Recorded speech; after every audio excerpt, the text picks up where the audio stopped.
Welcome to Acton in Focus. I'm Vivian Kopsinger-Birchall, your host, and with me is a team from the Acton Water District led by the District Manager, Matt Mastoller. Welcome. Hello, thanks for having us. I have Sean Case, our environmental analyst, with us today.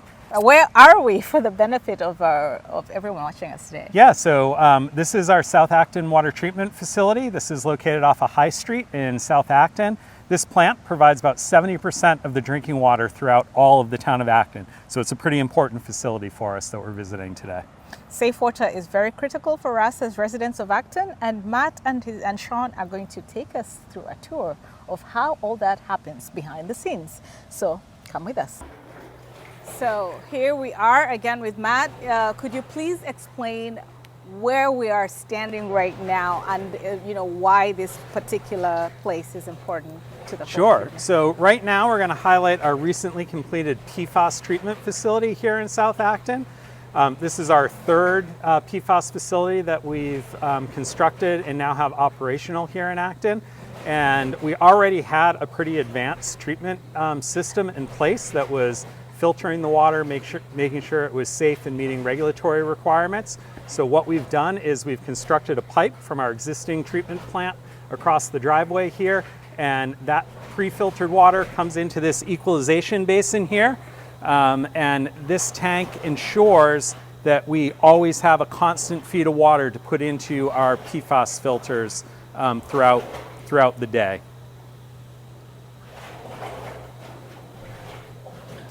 And perhaps to even loop us into the bigger picture, what are some of the updates specific to PFAS since we last spoke? Yeah, so the last time we talked, we were at our facility in Center Acton, which was still under construction. At this point in time, that facility for PFAS removal has been completed and has been operating since April.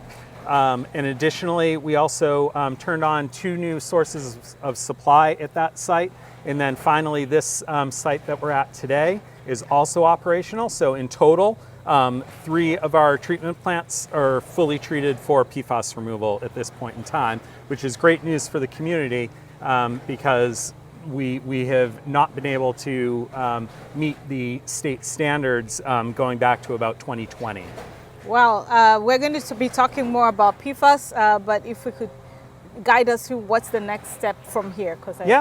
So we pump the water out of this tank, and then we're going to pump it into some treatment equipment inside this building, which we'll talk about in a moment. So we just came from the equalization basin. I hope I got that right. Yep, absolutely. So where are we now? So after the water is pumped into that equalization basin from our filtration plant, it's going to come inside this building behind me, and we have 6 30,000-pound granular activated carbon filtration vessels. It's a mouthful. I'm going to use the term GAC going forward, just because it rolls off the tongue a little more readily. And we have an example of this granular activated carbon that's inside these tanks. And what happens is the water comes in and it percolates through this media, and there's all sorts of little pores on this media that the PFAS actually sticks to. So we're actually removing it from the drinking water, and then the PFAS is actually going to be attached to this media. So we're not actually getting rid of it, we're just removing it from the drinking water to make that safe, and then that will be disposed of off-site at a later time. That's amazing technology. It is. It's actually pretty simple technology, and it's something that we've been using in our treatment in Acton since the 1980s.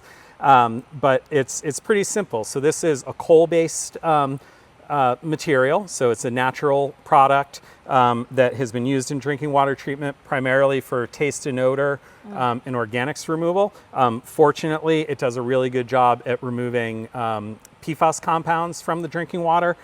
So that's why we chose it for this application. And I'm just curious, how much quantity is in each? Yeah, so each one of these tanks is holding 30,000 pounds of this material. 30,000 pounds. Yep. Wow. And how much water goes out of these tanks? So this facility is capable of producing up to 2 million gallons of water per day. 2 million gallons. We are very grateful in Acton. And what areas of Acton does this serve? Yeah, so again, this can serve about 70% of our drinking water needs. So most areas in Acton, even if you're not in South Acton, are probably receiving some portion of their water from this facility at some point during the year. Once this gets into the water, how do you take it out and where do you put it? Sure. So once this is no longer capable of removing PFAS from the water, which we measure by sampling the PFAS concentration over time, we will call up the vendor that supplied it to us, Calgon Carbon. They will take it back to one of their facilities in Pennsylvania or somewhere else in the mid-Atlantic, and they will treat it at a very high temperature to burn off the PFAS compounds. And then they'll find a way to reuse this carbon again in some other application. And if I were to get my hands on this carbon, can I put it in my drinking water at home? So you wouldn't want to put it directly into your drinking water. You always would want it to be part of some kind of filter vessel, but people that might have a Brita pitcher at home, this is a similar material to what's in that. This is just specialized in the way that the pores are for PFAS removal. So how long did it take for you to construct this facility? Sure. So we began our pilot testing to choose the technology back in 2021. In 2023, we got voter approval to begin the design and start expending funds, and construction began during the summer of 2024. So it took a little over a year and a half from the time we broke ground to when the facility became operational. And I know we're possibly going to talk about this later, but how much did it cost? Yeah, so in total, we've spent about $20 million in PFAS retrofits across our 3 facilities here in Acton. This facility itself is about just shy of $8 million of construction. I see lots of pipes that are attached to the tank somehow. Can you explain what this is all doing? Sure. So high level, the drinking water that's already been pre-treated comes in, it goes through the top of one of these vessels and flows through to the bottom, and then it crosses over and goes to the top of the next vessel and goes all the way through again. And that way we're ensuring that we're removing all of the PFAS through the double filtration process. Once that's done, we have this light blue pipe here, which is the effluent coming off of the filters, and that water is going to flow back into our existing treatment plant, where we're going to finish adding chemicals to ensure that that drinking water is safe and meets regulations. After that, it will go out to our customers for consumption.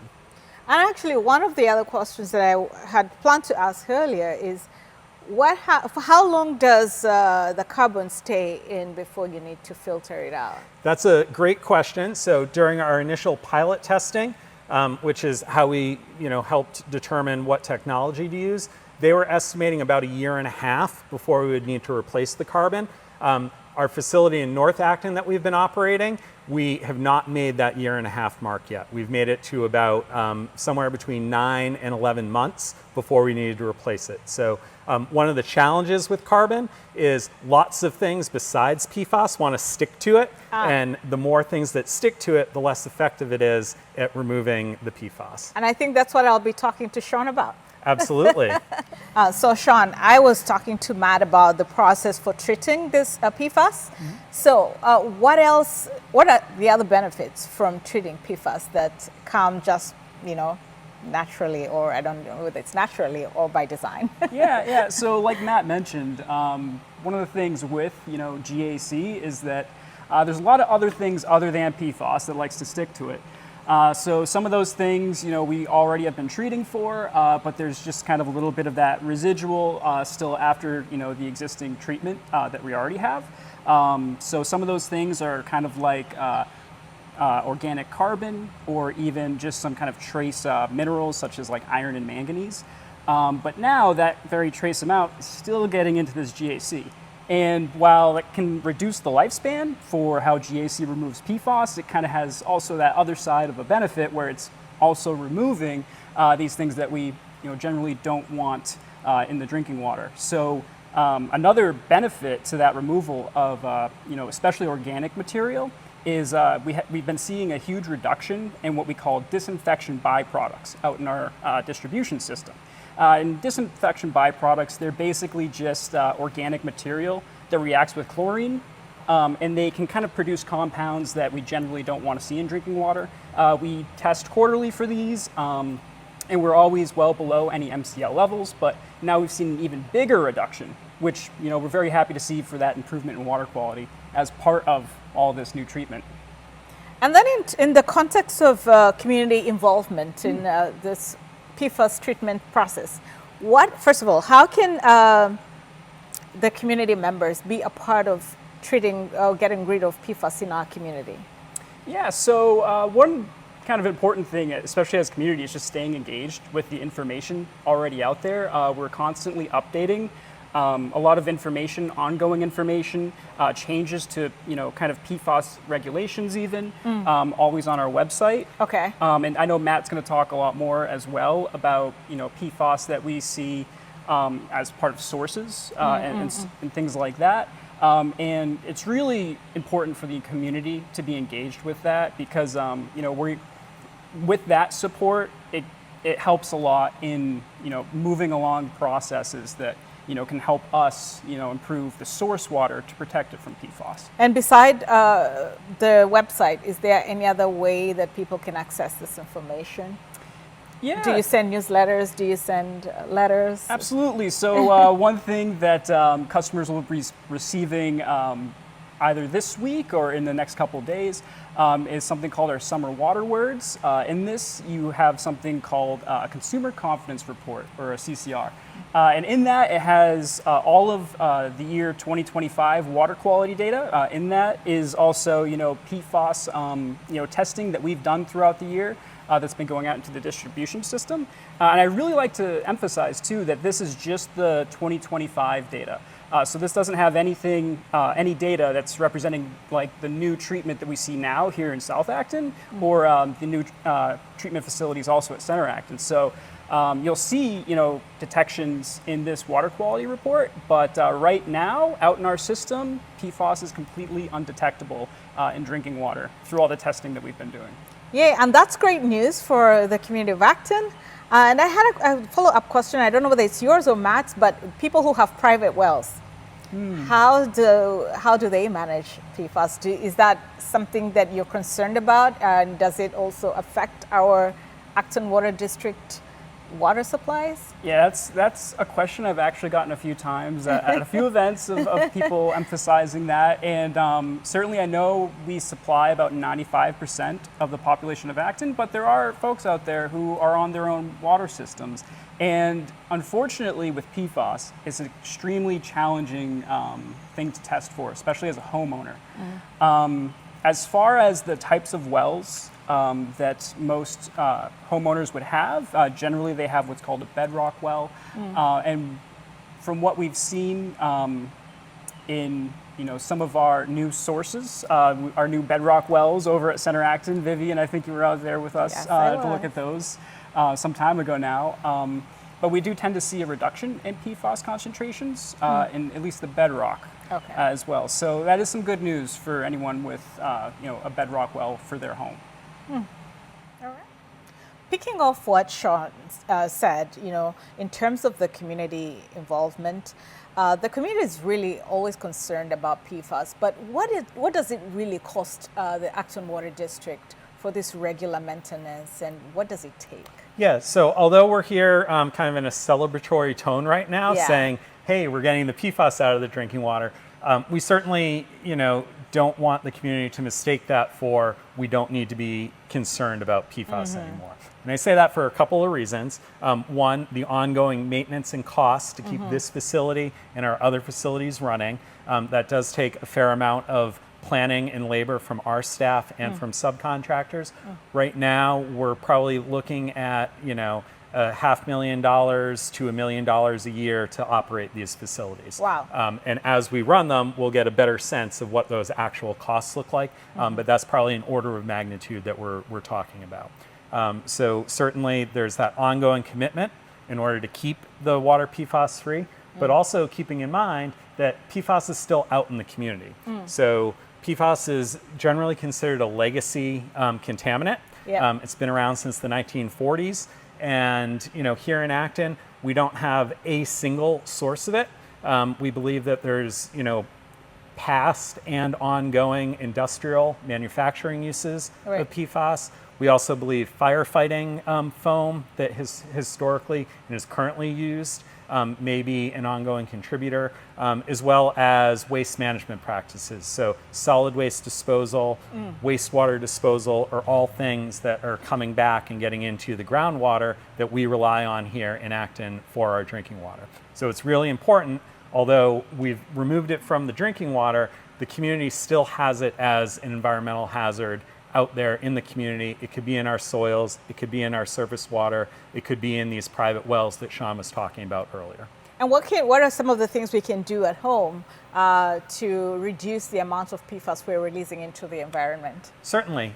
So one, I say this all the time, don't use your toilet to flush things unnecessarily. It really should only be for human waste. Nothing else should be going down your toilet or your drains. Number two, seek out products that specifically say they don't have PFAS compounds. PFAS compounds, we look for about 29 of them when we test the water, but there are over 10,000 PFAS compounds. So it's widely used, and one thing that you can do as a consumer is, communicate with brands that you use and get them to remove PFAS from their manufacturing, from their products, and that's a great way to kind of stop the ongoing contribution of PFAS to our environment. It's actually interesting that you mentioned that because a few years ago I was reading up on some drinking water that we have in our bottles that is not tested for PFAS, which is ironic because you would think that it's safer to buy drinking water. So what advice would you have for some of us in our homes in terms of drinking our water? Should we just trust Acton water? Yeah, so I would never tell you to blindly trust us. We're a highly regulated industry. Sean talked about our consumer confidence report, which reports everything that we've tested for and detected in our drinking water. We in Acton have spent over $50 million on water treatment in the past 15 years. That is a significant investment in our community water system. So I would encourage people to, have faith in the work that we're doing and the safety of that product that we're delivering to your home for pennies compared to, multiple dollars per gallon if you were to go and buy bottled water in a grocery store, which you just noted may not be as highly tested as our water here in Acton. And of course, since this is a kind of a feel-good story, how would you rate our Acton Water District compared to in the state, in a range of, if the state has, 20, I'm just throwing out a number, 20 water districts, how would you rate yourselves? I'd say we're number one. we're the best. We're the best water system in Massachusetts. We tackled PFAS early on. We tend to identify issues and then address them, whereas some public water systems won't necessarily address issues that they've identified, or they don't properly invest in their system. So again, the PFAS investments total about $20 million for the construction. We do have those ongoing costs. We are very fortunate that the Clean Water Trust gave us some pretty favorable financing. So we have a 20-year loan at 0% interest, which is fantastic. So we thank the Commonwealth for that assistance. They also forgave about $2.4 million of that loan amount. So really we're only financing about $18 million, which is fantastic for the people that are paying for this.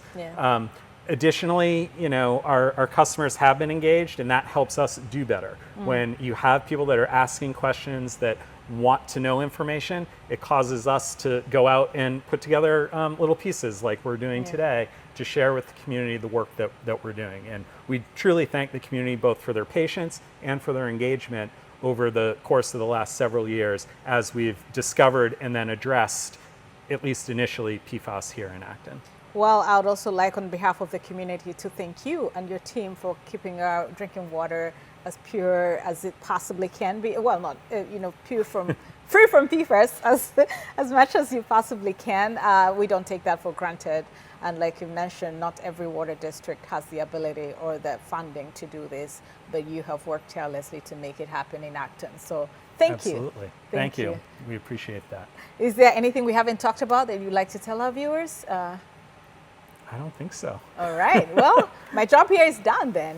With that, I'd like to urge our residents, to please ask any questions you may have. Visit the Acton Water District website, learn about PFAS and other water contaminants and how you can play a critical role in keeping our drinking water safe.